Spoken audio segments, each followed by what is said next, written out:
నామానికి స్తోత్రం.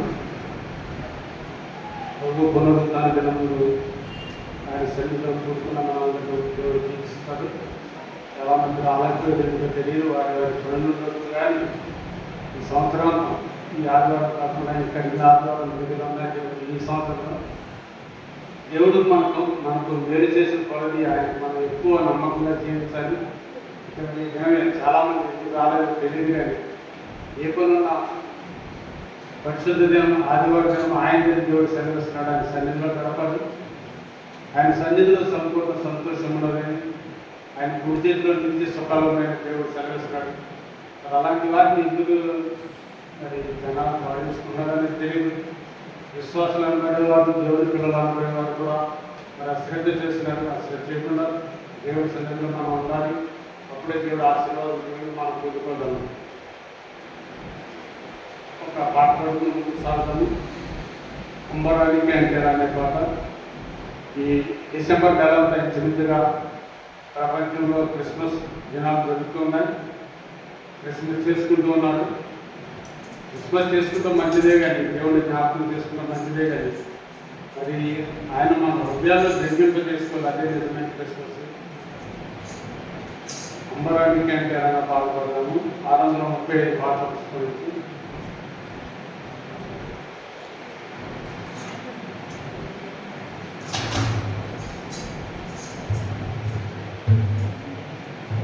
అంబరానికి అంటేలా సంబరలతో అంటేలా సంబరలతో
దేవాది దేవుడి నరావతారిగా ఈ లోకానికి వచ్చిన సంగతి మనం జ్ఞాపకం చేసుకుంటూ ఉన్నాం. దేవుడు ఆకాశం నుండి ధనవంతుని పరిశీలన చేస్తున్నాడు. అయితే భూమి మీద వివేకము కలిగి దేవుడి వేడుకోవాలి కలవేమో అని ఆయన చూస్తున్నాడు. ఆయన వెదట ఒకటి వివేకం ఉండాలి. వివేకం కలిగి దేవుడు వెదటలేము. 8 బిలియన్ పీపుల్ 8 బిలియన్ పీపుల్ అంటే 800 కోట్ల జనాభా ప్రపంచంలో ఉన్నప్పటికీ ఆయన తెలుసుకున్న చాలా తక్కువ. ప్రభు దేవుడు కాదని ఏసేపు మధ్యలో పుట్టిన వాటిని రకరకాల ఆపుకోవాలి. కానీ పరిశుద్ధ లేఖనం సెలవిస్తుంది ఆయన ప్రవచనానుసారంగా ఈ లోకానికి పుట్టాడు. ప్రవచనానుసారంగా ఆయన పుట్టాడు. 33.5 సంవత్సరాలు మన మధ్య జీవించి 3.5 సంవత్సరాలను దేవుని సువార్తను ప్రకటించి శిలువ మీద మృతుడై మృత్యుంజయుడు 3వ దినాన్ని సజీవులకు చేరాడు. మన కోసం విజ్ఞాపనం చేస్తున్నాడు, అతి త్వరలో రానన్నాడు. ఆ విషయాలన్నీ నమ్మిన వారు ధన్యులని దేవుడు వాక్యం సెలవిస్తుంది. ఇప్పుడు మనం చదివిన మాట చదివితే 2 సమూయేలు గ్రంథము 23వ అధ్యాయం 2వ వచనం మనం చూస్తే దావీదు గారితో దేవుడు ఆయన పరిశుద్ధాత్మతో నిండుకున్న వాడే ఆయన ప్రవచించారు యేసుప్రభువు వస్తారని. ఎప్పుడో దావీదు గారి కాలం ఎప్పుడో యేసుప్రభువు కాలం చాలా సంవత్సరాలు 1000 సంవత్సరాలు డిఫరెన్స్ ఉన్నాయి. అయినా మరి దావీదు గారు సమూయేలు గ్రంథంలో పలుకుతున్న మాట 2వ వచనం 23 యెహోవాకు నా ద్వారా పలుకుతున్నాడు. దేవుడు మనలో ఉంటే తప్ప దేవుడు మాట్లాడలేదు, పాటలు పాడలేమండి. దావీదు గారు చెప్తున్నారు యెహోవా ఆత్మ ద్వారా పలుకుతున్నాడు. ఆయన వాక్కు నా నోటలో ఉన్నది. ఇశ్రాయేలు దేవుడు సెలవిస్తున్నాడు. ఇశ్రాయేలుకు ఆశీర్వదించిన వాడు నా ద్వారా మాట్లాడుతున్నాడు. మనుషులను ఏలును ఒకరు పుట్టును, మనుషులు ఏలే ఒకరు పుడతాడు. ఆయన యేసుప్రభువు దావీదు గారు పుడుతున్నట్టు అతడు నీతిమంతుడే, దేవుని యందు భయభక్తులు కలిగి ఏలును. ఉదయకాలపు సూర్యోదయం కాంతి వలెను, మబ్బు లేకుండా ఉదయించిన సూర్యుని వలెను, వర్షం కురిసిన పిమ్మట నిర్మలమైన కాంతి చేతను భూమిలో నుండి పుట్టిన లేత గడ్డి వలెను అతడు ఉండరు. యేసుప్రభువు గురించిన ప్రవచనం ఇది. దావీదు గారి ద్వారా దేవుడు ప్రకటించిన ప్రవచనం. ఎప్పుడో దావీదు గారు ప్రవచిస్తే ఆ ప్రవచనాన్ని దేవుడు నెరవేర్చాడు. అది కూడా మనం చూస్తాం. అలాగే యెషయా గ్రంథంలో ఒక మాట మనం చదువుతాం. రామకృష్ణ చదివిన మాట యెషయా గ్రంథము 7వ అధ్యాయం మనం ఆ మాట చూస్తాం. అది కూడా యెషయా భక్తుల ద్వారా దేవుడు పలికిన మాట యేసుప్రభువు ఈ లోకానికి వస్తాడని. యెషయా గ్రంథము 7వ అధ్యాయం 14వ వచనం చదువుతున్నాను నేను. కాబట్టి ప్రభువు తానే ఒక సూచన మీకు చూపును, ఆలకించుడి. కన్యక గర్భవతి కుమారుని కని అతనికి హిమాలయాన్ని పేరు పెట్టును. కీడును విసర్జించుటకును మేలును కోరుకున్నటకును అతనికి తెలివి వచ్చినప్పుడు అతను పెరుగులు తేనెను తినను. కీడుని విసర్జించుటకును మేలును కోరుకున్నటకును ఆ బాలుకు తెలివి రాక మునుపు నిన్ను కనిపెట్టు ఆ ఇద్దరు రాజులు దేశం పాడు చేయబడింది. ఇది కూడా యెషయా గారు మాట్లాడుతున్న మాటలు. మరి అలాగే ఇంకో మాట కూడా మనం చూస్తే 9:6 మనం చూస్తే 9:6 యెషయా 9:6 ఏలైనగా మనకు శిశువు పుట్టెను, మనకు కుమారుడు అనుగ్రహింపబడెను, ఆయన భుజం మీద రాజ్యభాగం ఉండదు. ఆశ్చర్యకరుడు, ఆలోచనకర్త, బలవంతుడకు దేవుడు, నిత్యుడకు తండ్రి, సమాధానకర్తయ్యకు అధిపతి అని అక్కడికి పేరు పెట్టబడు. మరి ఇంకా యేసుప్రభువు పుట్టలేదండి. ఇంచుమించుగా 700 సంవత్సరాలు యెషయా ప్రవచించడానికి యేసుప్రభువు పుట్టినదానికి యెషయా పరిశుద్ధాత్మతో నిండిన వాడే. యేసుప్రభువు వారి పుట్టుకను మరి ఆయన ఇలా ప్రవచించారు. ఈ ప్రవచనాలన్నీ నెరవేర్పు కోసం దేవుడు మన మధ్యకు ఈ లోకానికి శరీరాలుగా వచ్చాడు. అలాగే మీకా సువార్తను కూడా మనం ఒక మాట చూస్తే మీకాలో కూడా అలాంటి ప్రవచనం ఉంటుంది. మీకా 5:2 దయచేసి చూడండి. మీకా గ్రంథము 5వ అధ్యాయం 2వ వచనం.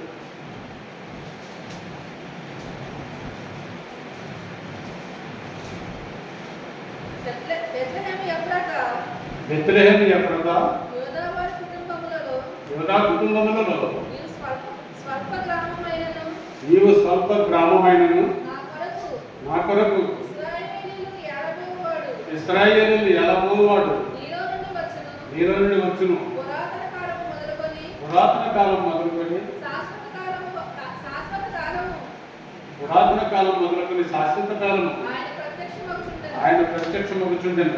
ఇలా అనేకమైన ప్రవచనాలు. దేవుడు ఈ లోకానికి నరావతారికి వస్తాడు, శరీరాన్ని ధరించి వస్తాడని మరి మనం చూసిన సమూయేలు గ్రంథంలో దావీదు గారు పలికారు, యెషయా గారు, ఇర్మీయా గారు, మీకా గారు వీళ్ళందరూ ప్రవచించారు.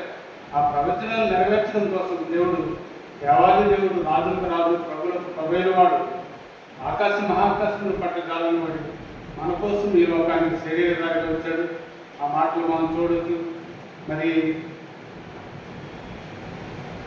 తిమోతి రాసిన పత్రిక మొదటి పత్రిక 3వ అధ్యాయంలో మనం ఆ మాట చూస్తామండి. తిమోతి రాసిన మొదటి పత్రిక 3:16 దైవజనుడు సన్నద్ధుడే ప్రతి సత్కార్యములకు పూర్ణంగా సిద్ధపడేందును. 3:16 చూడండి. సరే. దైవజన సన్నద్ధుడై ప్రతి సత్కారమునకు పూర్ణముగా సిద్ధపడి ఉండినట్లు దైవావేశం కలిగిన ప్రతి లేఖనము ఉపదేశించుటకును ఖండించుటకును తప్పుదిద్దుటకును నీతి యొక్క శిక్ష చేయుటకును ప్రయోజనకరమై ఉన్నది. అలాగే 1 తిమోతి 3:16 చదవండి. నిరాక్షేపముగా దైవభక్తిని గురించిన మర్మం గొప్పదైనది. ఆయన సశరీరుడుగా ప్రత్యక్షమాయను. ఆత్మ విషయమైన నీతి పరుడని తీర్పునందును దేవదూతలకు కనబడదు. రక్షకుడని జనములలో ప్రకటింపబడను. లోకమందు నమ్మబడను. ఆరోహణుడై తేజమయ్యాడు. దేవుడు ఈ లోకానికి వచ్చాడు. సమీపింపురాని తేజస్సులో ఉన్నవాడు, అమరత్వంలో ఉన్నవాడు. నిన్ను నన్ను మనందరినీ కాపాడటానికి, సర్వలోకంలో ప్రతి మనిషిని కాపాడటానికి, మరి పాపం పోవాలంటే పరిశుద్ధమైన అమూల్యమైన రక్తం చెందించాలని లేఖనం సెలవిస్తుంది. ఎద్దుల రక్తాన్ని బట్టి, కోడెల రక్తాన్ని బట్టి, గొర్రెల రక్తాన్ని బట్టి పాపక్షమాపణ జరగట్లేదు. పూర్వకాలం అయితే అజ్ఞాన కాలంలో సంవత్సరానికి ఒకసారి ప్రధాన యాజకుడు ప్రత్యక్ష గుడారంలోకి వెళ్ళి ఆ బలిపశు యొక్క రక్తాన్ని బలిపెట్టి పువ్వులు తాగించి పాప క్షమాపణ జరిగిందని నమ్మేవారు. ఆ అజ్ఞాన కాలంలో దేవుడు చూసి చూడనట్టుగా ఉన్నాడు. ఇప్పుడైతే అంతటిను మారు మనసు పొందాలని దేవుడు సెలవిస్తున్నాడు. ఆయన సశరీరుడుగా మన మధ్య తండ్రిని, పరలోక రాజ్యాన్ని విడిచిపెట్టకుండాని భాగ్యంగా ఎంచుకునుక రిక్తుడుగా, అశక్తుడుగా, సామాన్యుడుగా మన మధ్య వచ్చాడు. ఆయన దేవునికి ఒక రూపం ఉండదండి. దేవుడు ఆత్మ. ఆయన ఆరాధించేవారు ఆత్మతోనూ సత్యంతోనూ ఆరాధించాలి. అయితే పాపం పోవాలంటే పరిశుద్ధమైన అమూల్యమైన రక్తం చిందించాలని పరిశుద్ధ లేఖనాలు సెలవిస్తుంటారు. మరి ఈ లోకంలో పుట్టిన వారు ఎవరు పరిశుద్ధులు కాదు. మొట్టమొదటి మానవుడైన ఆదాము మొదలుకొని ఇప్పుడే పుట్టిన బిడ్డ వరకు ప్రతి ఒక్కరిలో పాపం రాజ్యమే.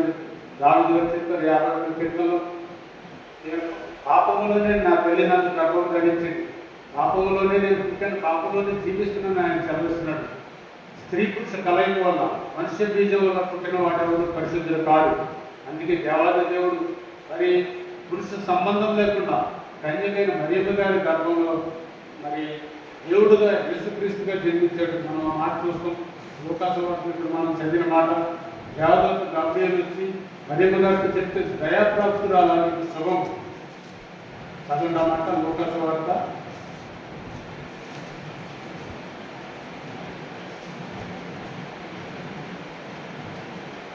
2వ అధ్యాయం 10వ వచనం చదువుతున్నాను. అయితే ఆ దూత భయపడకు, ఇదిగో ప్రజలందరికీ కలుగబో మహా సంతోషకరమైన సువార్తమానం నేను మీకు తెలియజేస్తున్నాను. దావీదు పట్టణం ముందు నేడు రక్షకుడు మీ కొరకు పుట్టి ఉన్నాడు. ఆయన ప్రభువైన క్రీస్తు. దానికి ఇదేమీ కావాలని చెప్తూ 14వ వచనం, సర్వోన్నతమైన స్థలంలో దేవునికి మహిమయు ఆయన కృష్ణులని బిడ్డలకు భూమి మీద సమాధానాన్ని దేవుడు ప్రకటించాడు. ప్రజలందరికీ కలగబో మహా సంతోషకరమైన సువార్తమానం. ప్రజలందరికీ, మనకే కాదు, ఈ చర్చిలో ఉన్న వారికే కాదు, విశాఖపట్నం ఉన్న వారికి కాదు, కానీ ప్రపంచంలో ప్రజలందరికీ మహా సంతోషకరమైన సువార్తమానం నేను మీకు ప్రకటిస్తున్నానని దేవదూత ద్వారా ప్రకటించబడుతుంది. కాబట్టి ఆయన అవసరాలు ఎప్పుడు వ్యర్థం కావాలి. దేవుని మాట ఎప్పుడు వ్యర్థం కాదు. ఆయన నిన్న నేడు నిరంతరం ఏకరించి ఉన్నాడు. అలాగే లోక సువార్తలో మనం మాట చదివితే మొదటి అధ్యాయం 25వ వచనం చూస్తే, ఆ దూత లోపలికి వచ్చి ఆమెను చూసి, దయాప్రాప్తురాల, నీకు శుభం, ప్రభువు నీకు తోడై ఉన్నాడని చెప్పాడు. ఆమె ఆ మాటకు బహుగా తొందరపడి ఈ శుభవచనం ఏమిటో అని ఆలోచించుకుంటుండగా దూత మరియా, భయపడకు, దేవుని కృప, దేవుని వలన నువ్వు కృప పొందింది. ఇదిగో నీకు గర్భము ధరించి కుమారుని కని ఆయనకి యేసు అని పేరు పెట్టు. ఆమె కన్యక, పరిశుద్ధురాలు, ఏ పురుషుడికి ఎరగని దానిని అదేగా చెప్తుంటారు. అయితే దేవుడు పరిశుద్ధాత్మ ద్వారా ఆమె గర్భంలో ప్రవేశించి మరియు కుమారునిగా పుట్టాడు. ఆయనకే యేసు అని పేరు పెడతామని చెప్తున్నారు. ఆయన మన మధ్యలో 33.5 సంవత్సరాలు జీవించారు. మరి శిలువ మీద యాగం వైపు మృతుడై మృత్యుంజయుడయ్యాడు. యేసుప్రభు వచ్చారు, చనిపోయారు, ఆయన తిరిగి వేసి దేవుడు కుటుంబాన్ని కూర్చుని మన కోసం విజ్ఞాపన చేస్తున్నాడు. అయితే యేసుప్రభుని ఆయన జన్మను గుర్తు చేసుకుంటే మంచిదే, కానీ ఆయన మనలో ఉండాల్సిన లక్షణాలు ఆయన చూస్తున్నాడా? మరి ఆయన జీవించమన్నట్టుగా మనం జీవిస్తున్నాము, మన ఇష్టానుసారం జీవిస్తున్నాము. ఒకసారి జ్ఞాపకం చేసుకున్నాం.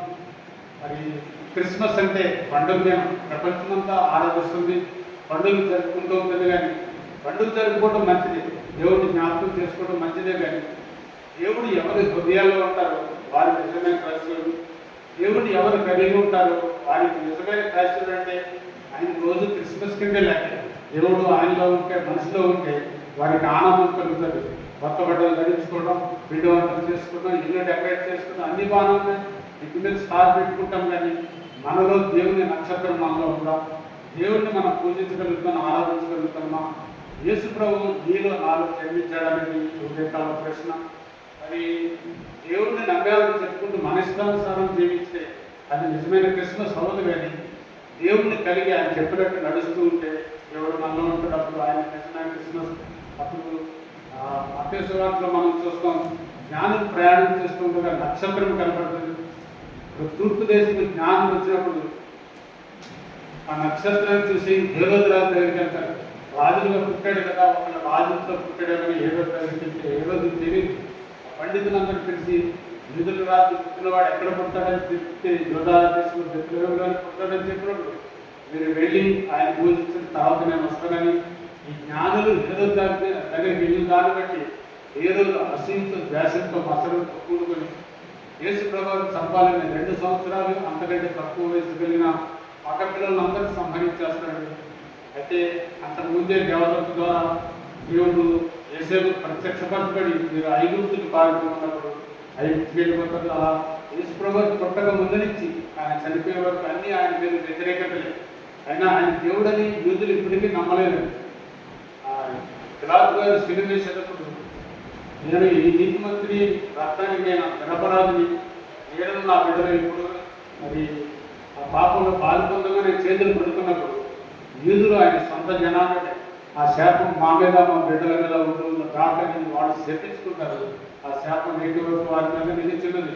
ఇప్పటి వరకు యేసు ప్రభువు వచ్చాడని ఆయన కార్యం చేసి వెళ్ళిపోయాడని తెలియక వాళ్ళు ఇంకా యేసు ప్రభువు వస్తారు, మెసేజ్ చేస్తారని ఎదురు చూస్తున్నారు. వాళ్ళ అజ్ఞానం ఎప్పుడైతే తొలగిపోతుందో, వారి కరెక్ట్ తీయబడుతుందో అప్పుడు దేవుడు రెండో రాకడ వస్తుంది.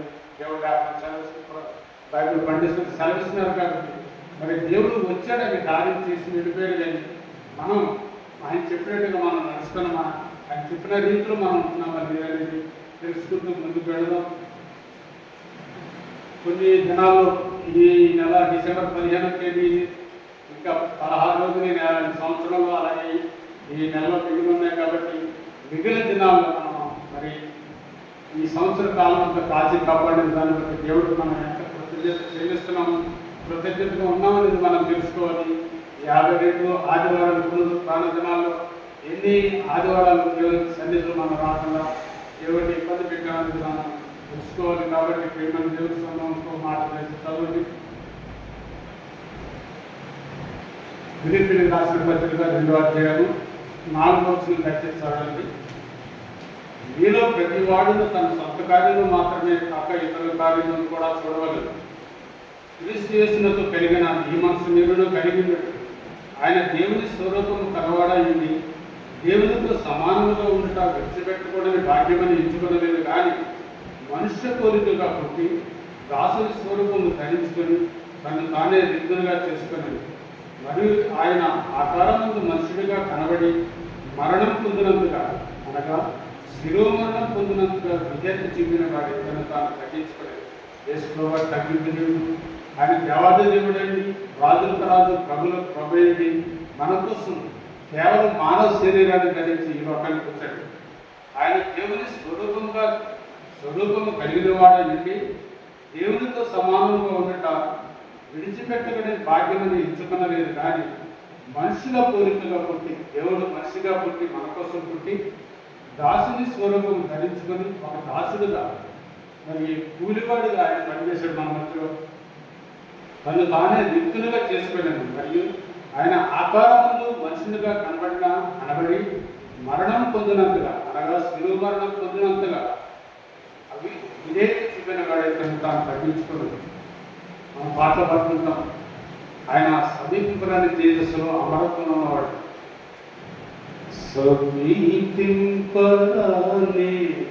తేజస్సునందు వసించువాడవయ్యా, నా సమీపమునకు అరుదించినావు, నీ ప్రేమ వర్ణింపతరమా.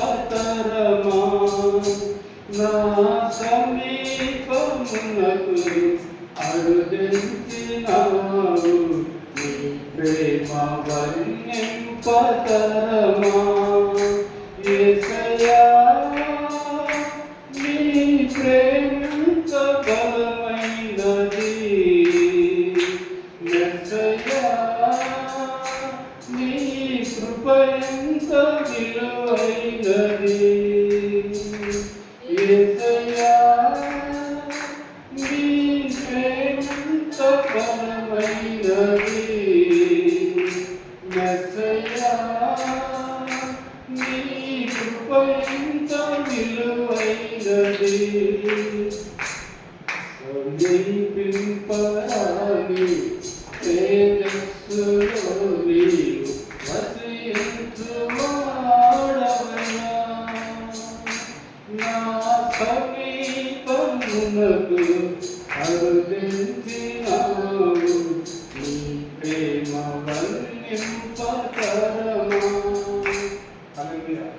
ఆయన సమీపించడానికి తేజస్సులో ఉన్నవాడైనప్పటికీ మన కోసం మనిషిగా దిగి వచ్చి మరి పస్కా పశువుగా, యుద్ధ పశువుగా, బలి పశువుగా మన కోసం సమర్పించుకున్నాడు.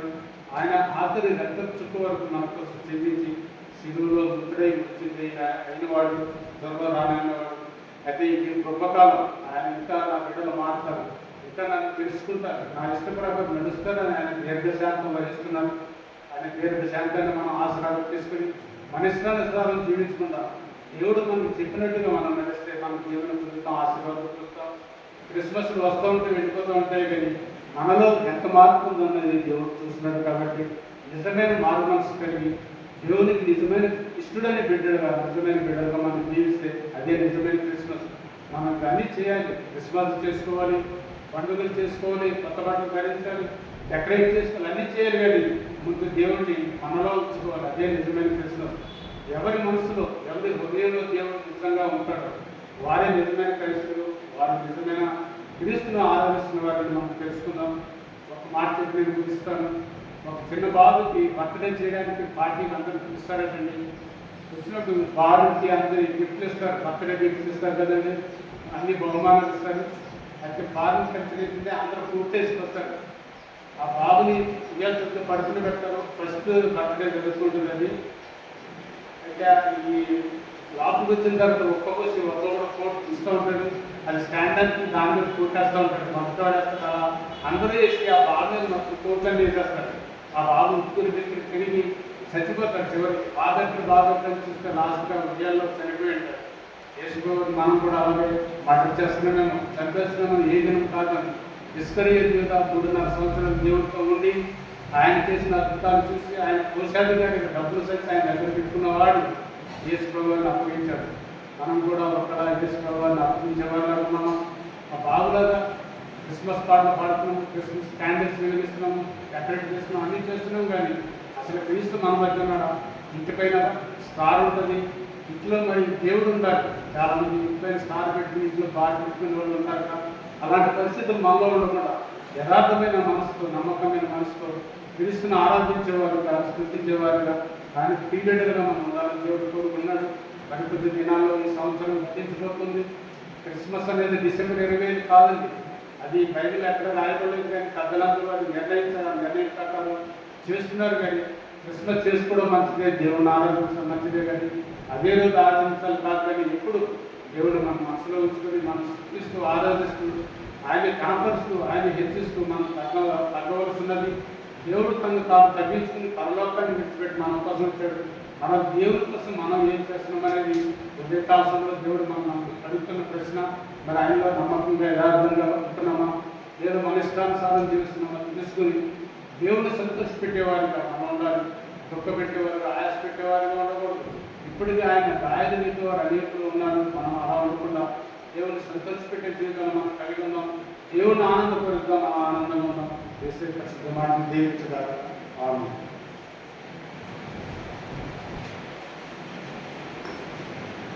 సమయం పాటు పాడుతుందో